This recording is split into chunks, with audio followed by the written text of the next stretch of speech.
जिले राजौरी के ward number 1 के लोगों ने दरहाली पुल के नजदीक गाड़ियों की आमद व रफ्त को बंद करके जिले इंतजामिया के खिलाफ एहतजाज किया। ये एहतजाज सड़क की खस्ता हालत को लेकर अमल में लाया गया था, जिसमें वार्ड नंबर 1 के मुकामी लोगों के साथ साथ यहाँ के दुकानदार भी शामिल थे। लोगों ने इंतजामिया के खिलाफ काफी नाराजगी जाहिर करते हुए कहा कि बारिशों के मौसम में कचरा और धूप में धूल ने हमारा जीना मुश्किल कर दिया है और ये हालात एक टाउन इलाके की है। एहतजाज करने वाले लोगों ने जिले तरक्कियाती कमिश्नर राजौरी से अपील की कि दरहाली पुल से आते तक की सड़क पार खसूसी तवज्जो दे जाए ताकि मुकामी लोगों के साथ साथ इस मुगल शहर पर चलने वाले मुसाफिरों को भी सहूलियात पहुँचे।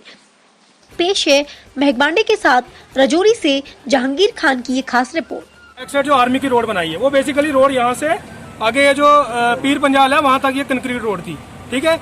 तो अब हम यही चाहते हैं कि वो जो कंक्रीट रोड है एटलीस्ट अगर ये रोड नहीं बनाना चाहते, अभी ये हाईवे के साथ अगर बोल रहे हैं या इनको रोड जहाँ से भी निकालनी है ये निकाले, हमें कोई प्रॉब्लम नहीं है। लेकिन ये जो कंक्रीट रोड है, ये जो एरिया है 1-2 किलोमीटर आधा किलोमीटर जितना भी एरिया है इसको इनको कवर करना चाहिए। और यहाँ पे इतनी प्रॉब्लम आ रही है, ये म्युनिसिपैलिटी के अंडर एरिया आता है। डी साहब खुद इस एरिया से कितनी बार निकले होंगे, जितने भी गेस्ट ऑफिसर हैं, कितने लोग दिन को यहाँ से निकलते हैं, कितने पेशेंट निकलते हैं। और ये तो मेन सिटी में आता है। अगर बाहर हो चलो हम बोलते हैं यार चलो ये हाईवे के साथ बनेगा, किसी और रोड के साथ बनेगा। और कभी भी जबकि हम लोग यहाँ पे आए हुए हैं, कभी भी कोई इंसान यहाँ पे आया नहीं है। म्युनिसिपैलिटी की कंडीशन देखो, कोई बंदा यहाँ पे नहीं आता है। यहाँ पे इतना गंद पड़ा हुआ है, मतलब ये लगता ही नहीं हम सिटी में रह रहे हैं, पता नहीं लग रहा हम कौन से फार फ्लंग एरिया में रह रहे हैं। तो हम यही अपील है हमारी हम सब लोगों की। हम तो काफी देर से चाह रहे थे चलो हम स्ट्राइक करें, लेकिन हम चाहते हैं कि एडमिनिस्ट्रेशन को इसमें थोड़ा अपना देखना चाहिए, तावन देना चाहिए उनको भी। हम भी उनके साथ हैं, ऐसा नहीं है कि हम कोई यहाँ पे हंगामा करने आए हैं। हमारा यही मकसद है कि उनको भी थोड़ा देखना चाहिए और आगे आना चाहिए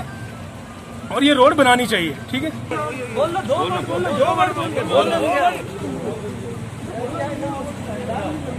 इस रोड की खस्ता हालत है यहाँ की, मतलब गाड़ियाँ तो दूर रही, गाड़ियाँ मतलब ट्रक भी जो है वो भी यहाँ पे आके फेल हो जाते हैं जो है। तो दूसरा हमारी मेन यही है गवर्नमेंट से कि वो यहाँ की तवज्जो दे इस रोड पे, खासकर ये सिटी के अंदर है, म्युनिसिपल कमेटी में पड़ता है ये वाला एरिया म्युनिसिपल में। और यहाँ पे कोई तवज्जो नहीं है, इतना बड़े बड़े खड्डे पड़े हुए हैं कि गाड़ियाँ नहीं चल सकती। तो इंसान कहाँ से चलेंगे इस रोड पे जो पैदल चलते हैं। इनको पूरा यहाँ पे तवज्जो देनी चाहिए। ये फेलियर गवर्नमेंट है, ये इसी दावे करती है। मुगल रोड तो बना रहे हैं, बड़े बड़े ये कह रहे हैं कि हम हाईवे बना रहे हैं। हाईवे बनाने से क्या होगा? सिटी अगर अच्छी नहीं होगी, जहाँ से सिटी शुरुआत होती है, जो हार्ट होता है सिटी में, तो ये जो अगर रोडें ये ठीक नहीं होगी कि लोग बाहर से जो आते हैं, टूरिस्ट आते हैं, उनको यहाँ पे आके क्या मैसेज मिलेगा? वो तो कहेंगे राजौरी वाली तरफ से जाना ही नहीं है मुगल रोड से। तो जो लोग इस तरह 0 पॉइंट पे आके परेशान हो जाएंगे तो उनका एंड क्या होगा? इसलिए इस रोड पे जल्द से जल्द तवज्जो दी जाए। डी साहब को, डी साहब बहुत अच्छे हैं, लेकिन उनकी जो एडमिनिस्ट्रेशन चला रहे हैं वो फेलियर है फिलहाल, क्योंकि उनका जो काम करने के जो बाकी लोग हैं वो इस पर तवज्जो दें ताकि इस रोड पर जल्द से जल्द काम हो सके और लोगों की परेशानी दूर हो सके। क्योंकि यहाँ से पेशेंट जाते हैं, मुगल रोड है, हर चीज़ है इस रोड से। तो इस रोड पे जल्द से जल्द तवज्जो देके ठीक किया जाए। यहाँ के मुकामी जो दुकानदार हैं वो इतना परेशान होते हैं क्योंकि दुरुस्त मिट्टी गारा ये सब उनकी दुकानों के अंदर जाता है। लाखों रुपये लगा के उन्होंने दुकानें यहाँ पे बनाई हुई है, तो क्या फायदा उन दुकानों का इनको चला कर, ठीक है। अब इनको तवज्जो देनी चाहिए। मैं इतना ही कहता हूँ, नहीं तो आज तो हमारे ये थोड़े से नौजवान इकट्ठे हुए हैं, तो कल ज्यादा रोड ब्लॉक होगी, उससे ज्यादा परेशानी होगी आवाम को। आवाम का फायदा है लेकिन आवाम को ज्यादा परेशानी होगी इसमें। अगर वो कल अगर डी साहब यहाँ पे और आवाम यहाँ पे अगर तवज्जो नहीं देगी इस पे और डी साहब से मतलब अगर इस पे गौर नहीं करेंगे।